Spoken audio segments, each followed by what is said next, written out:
community center because it's right in the middle of neighborhoods. And it makes it easier for neighbors to get out of their home and they can walk over to the community center where there's going to be a library, theater, recreation facilities, and they use all that, and it adds to the healthy outlook of what you have in your community. It makes it much easier. You know, cars are always going to be important. We're always going to have cars. But what about the new future of cars? What's going to happen when all of a sudden cars come up and they drop you off in front of a place and they drive off, then you can call them and they come back in, and you have automated driving, which is not something that is that far in the future. You know, for our community, we live in the high-tech world, and it's all part of a geospatial sensoring process that you're going to be able to do.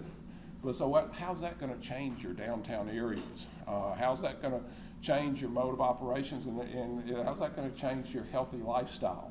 Are you going to want the car that's there? Are you going to want to be able to jump on the bike and have a dedicated bike lane? So there's a lot of questions that are coming out.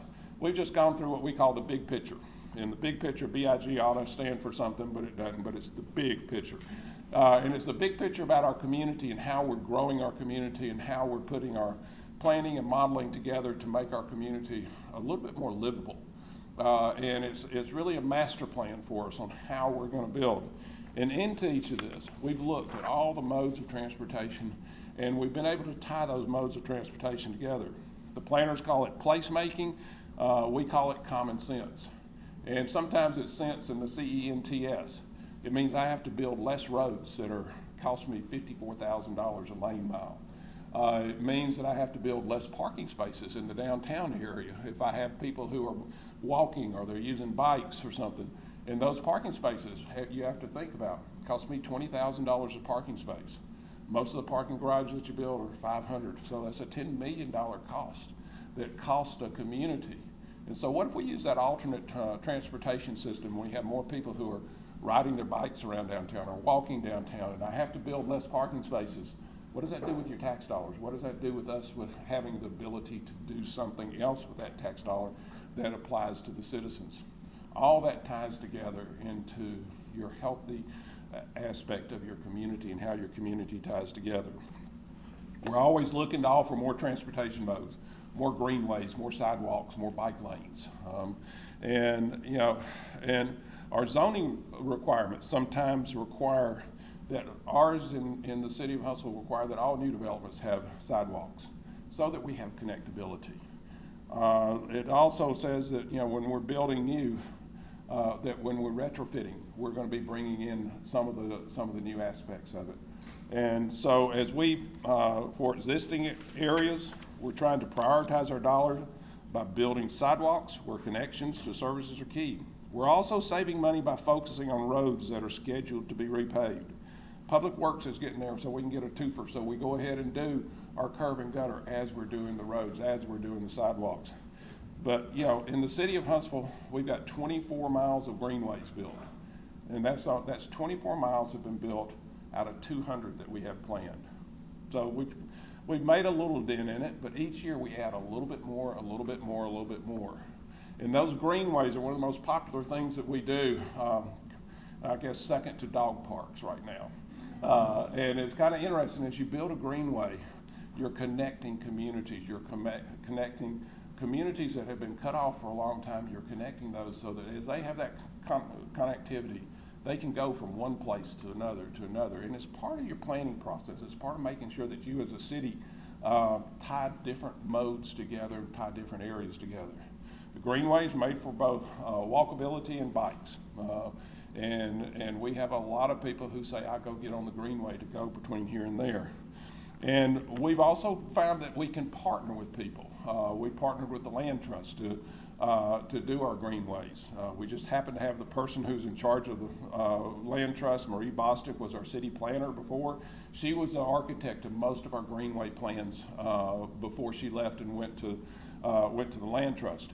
And so now we've partnered with them to do studies on greenways, and they've shown us the low-hanging fruit where we already have right-of-way, where we should be building, where our priorities should be. And so we move forward with those by partnering with some of our local groups.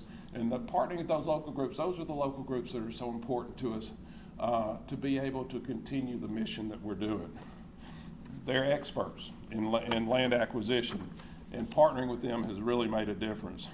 And by combining the expertise of what we do in the city and the budget dollars that we have with what the outside community has, that partnership makes us continue to grow. And frankly, it's made our Greenway plan much more accessible to people.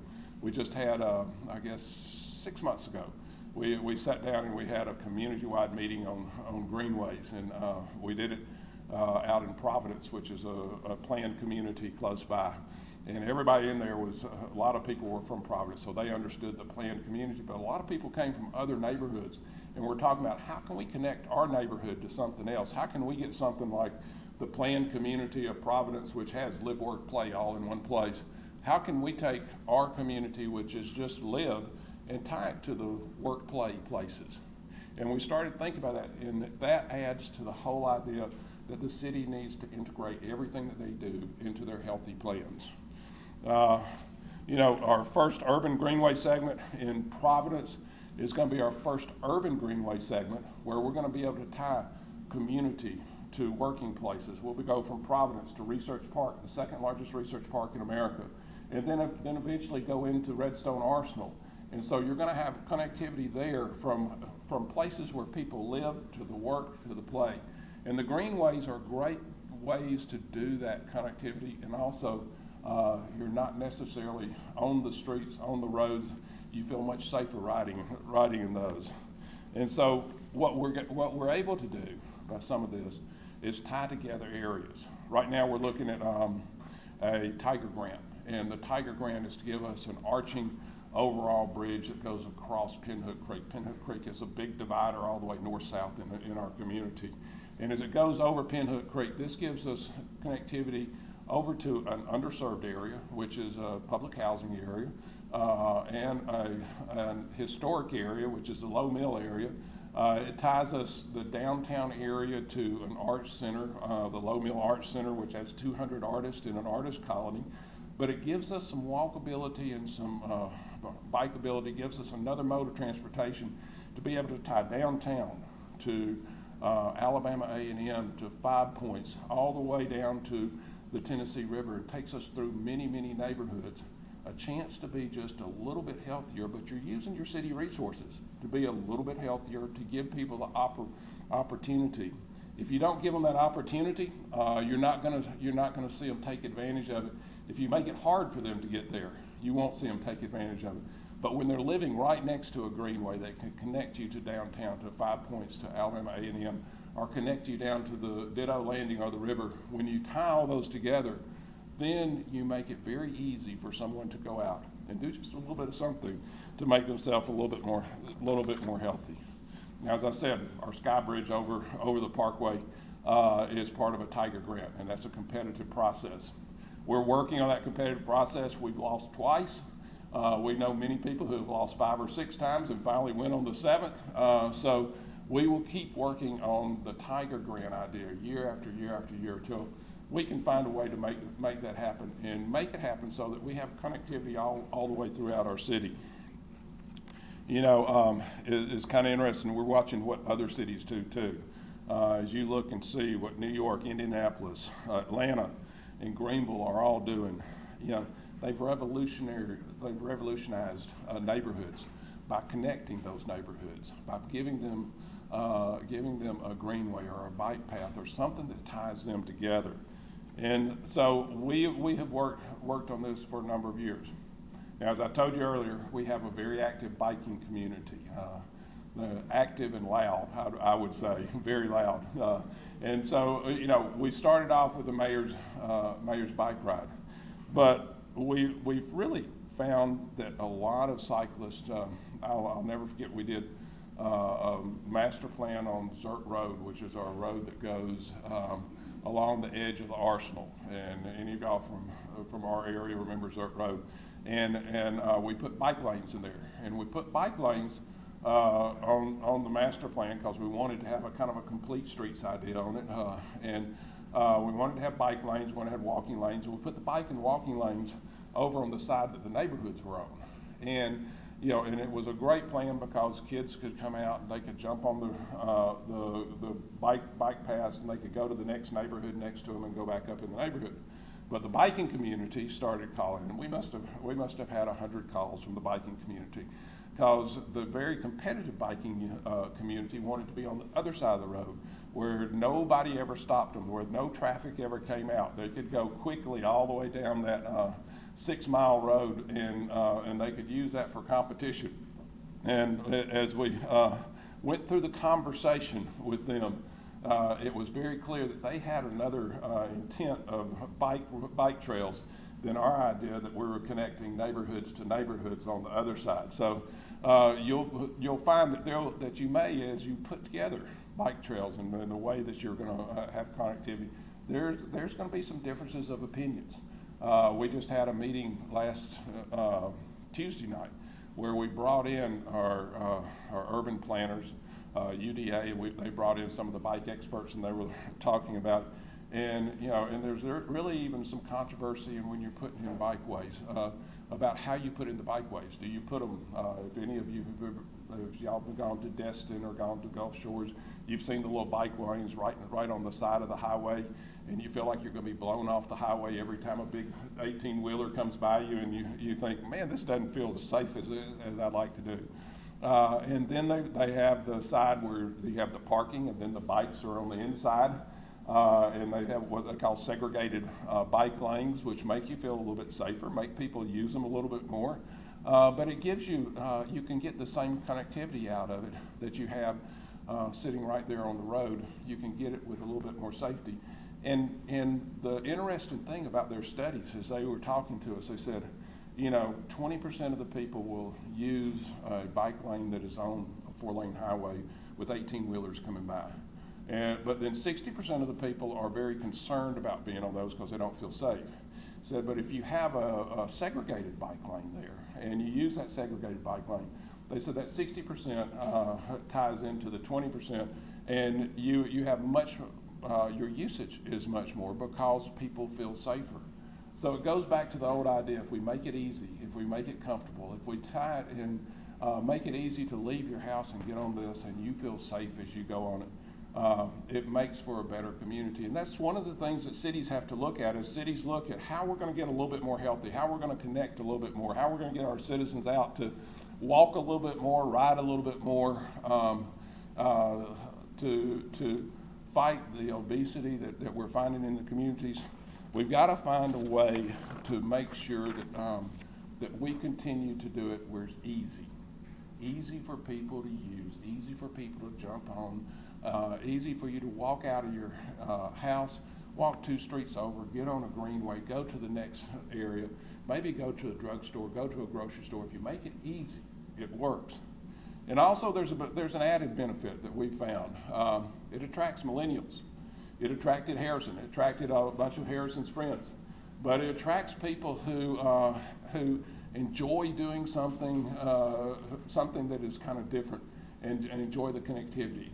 So as we attract those millennials, one of the things that we thought when we put in some of these urban developments, we thought, the biggest thing is we're going to be attracting the millennials. But what we found out, we also were attracting the dinks and the Generation X and the Generation Y. We attracted everybody because everybody had an interest in it, and everybody wanted to be part of a community where you could connect one to the other.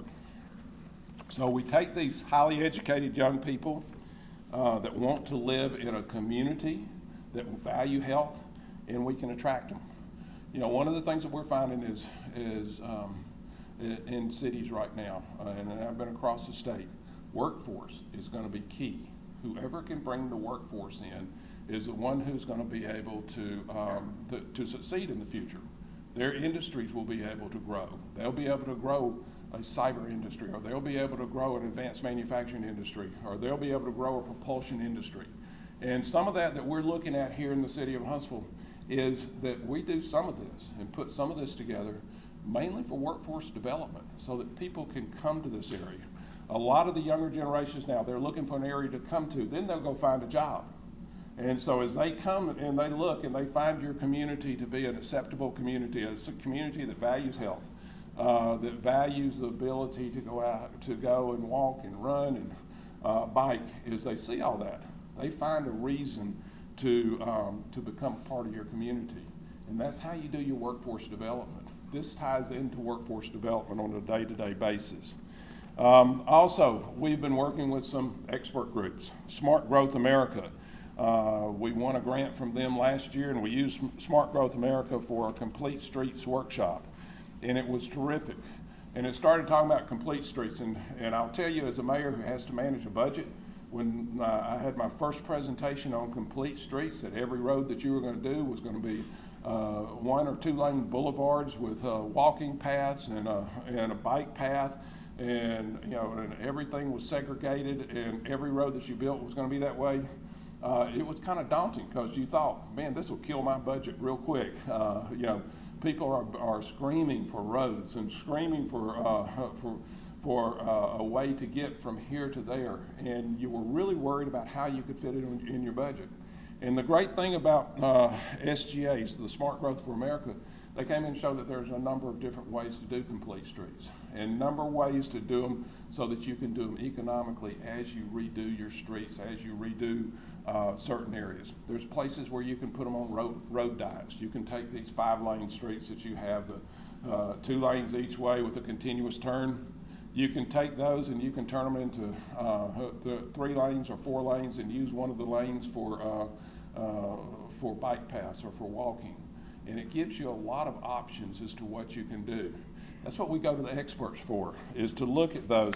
And then the results of these workshops, we're proceeding with our first retrofitted multimodal corridor on Holmes Avenue, where we're definitely doing a road diet. And we're taking Holmes Avenue, where it connects a section of the city called 5 Points, down to the main city area, out to UAH, and all the way out to Research Park again. So we take people from where they live to where they shop, and we can take them all the way out to where they learn, and then take them out to where they're going to work.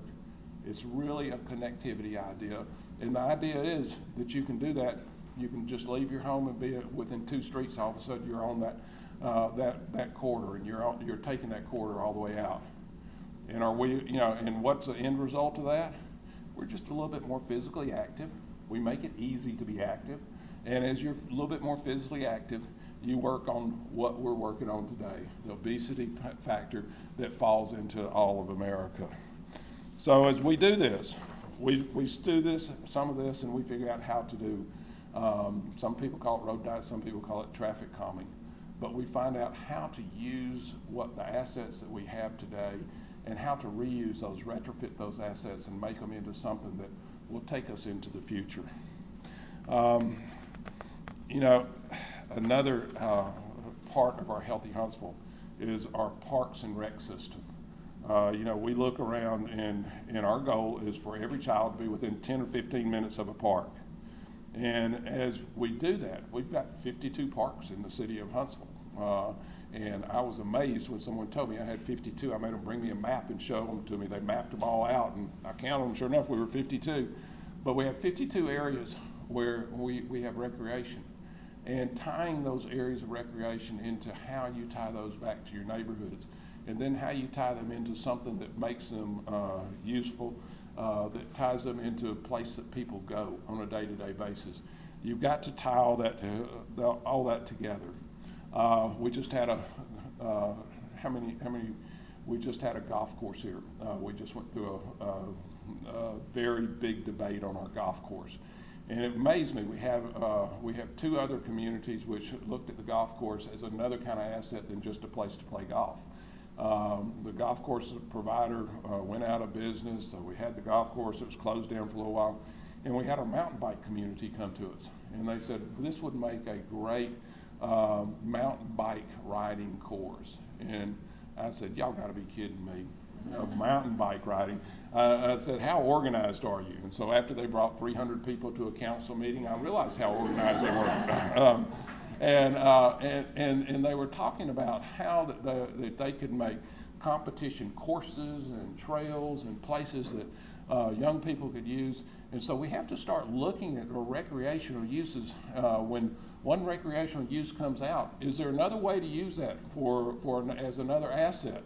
And so we ended up with council action that took those that 42-acre golf course and turned it into a multi-use property for both bike trails and cross-country running. And they will also have a driving range out there to keep the golfers satisfied.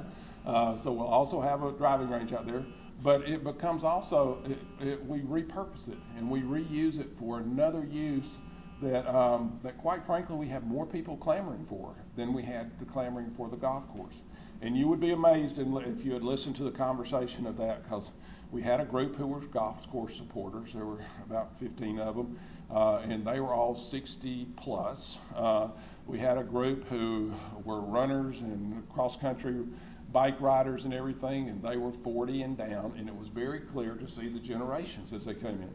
But when you started thinking about who gets more use out of this and who will use this more, and the group started coming, the 300 people came in who were talking about the idea of a cross-country bike trails on there. The group who was talking about cross-country running, and there was a group of 200 of those. You started seeing that there was more use to be, or more utility to that piece of property than what we were using it as a golf course. Just recently, we finished with our $22 million investment in our new Aquatic Center, which includes a widely used warm therapy pool, and it's one of the hottest tickets now on the swim circuit. And we just has seating for 2,000, and it's one of the specialized venues in the Southeast. We just had the Southern Regionals competition here 2 weeks ago, and had about 1,000 young swimmers in along with their families. But this aquatic center is used not only on weekends for competitions, but all throughout the week, starting at 5 in the morning. I have friends that go down, and yes, they swim at 5 in the morning. Wakes them up pretty well, jump in the pool. But then we have people who have disabilities, who go to that therapeutic pool, which is kept warm for them, and they can work out. And this is the only chance that they would have to work out.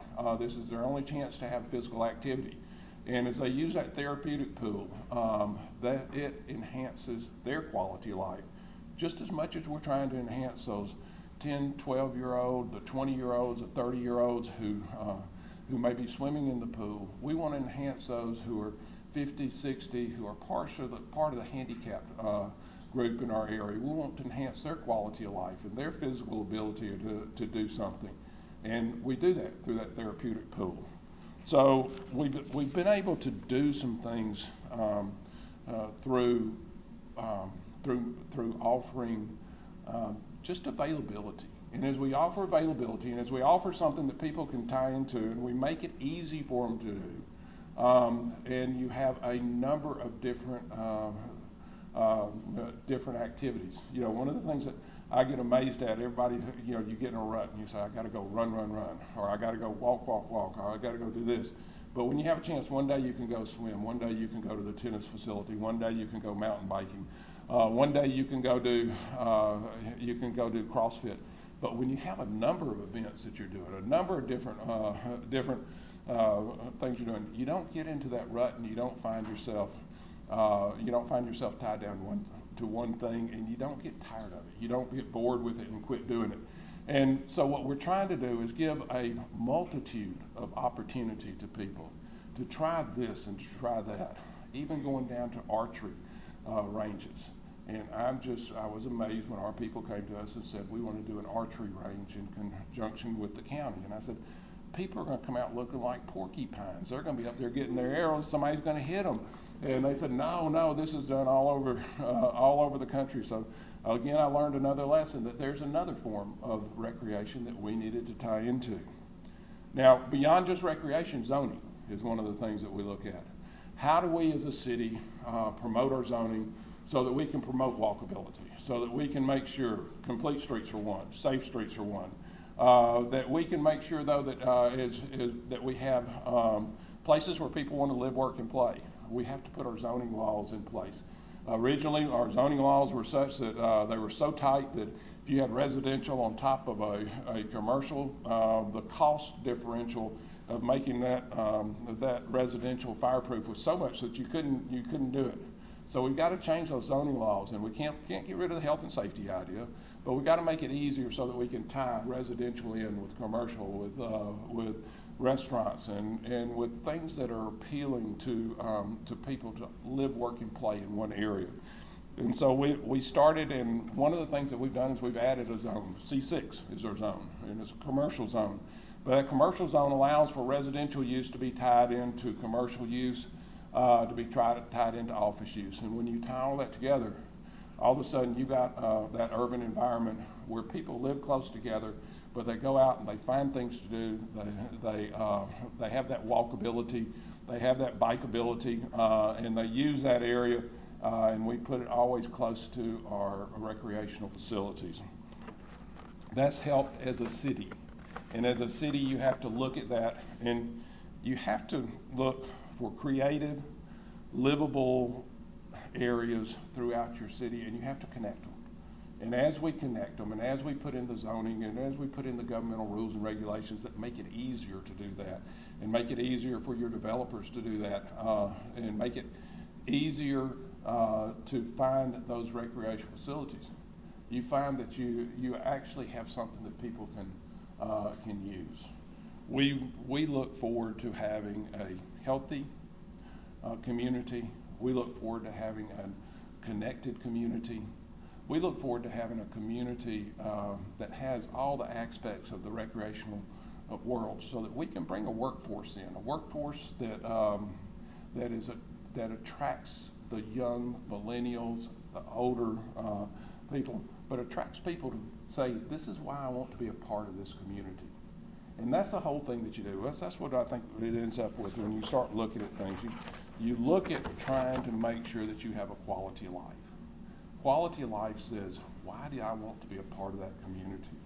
What do they do in that community that emulates what I want to be? What offerings do they have in that community that make us want to be a part of that community? Recreation is part of it. Your livability is part of it. Your idea that you are a community that values the idea of things to do to make you want to be a part of that community. That's what we've done over the past 10 years here. There's a lot of, as you talk through this, a lot of people would say, why would you get into biking? Why would you get into mountain biking? Why would you get into cross-country running? Why would you get into tennis, golf, swimming, all the other things? Is to offer a reason for people to want to be part of your community. And that's very important. If you offer people a reason to want to be part of your community, they'll move there. They'll become part of your community. And they'll become part of the assets that you have that make your community continue to grow and continue to prosper. Thank you for having me here. Thank you for letting me be part of your of the task force today. But these are some of the things that we have found as a city that can help you move forward and help us move forward as a state. And as we do this, city by city by city, county by county by county, state by state, all of a sudden we start addressing something that has become a problem to our nation, and the problem of health care. And it ties right back to health care. The problem of community, the problems of healthcare costs are some of those that we're addressing today, and what you're doing by addressing them is making a difference, and will make a difference in what our country can do in the future. So thank you for having me out today.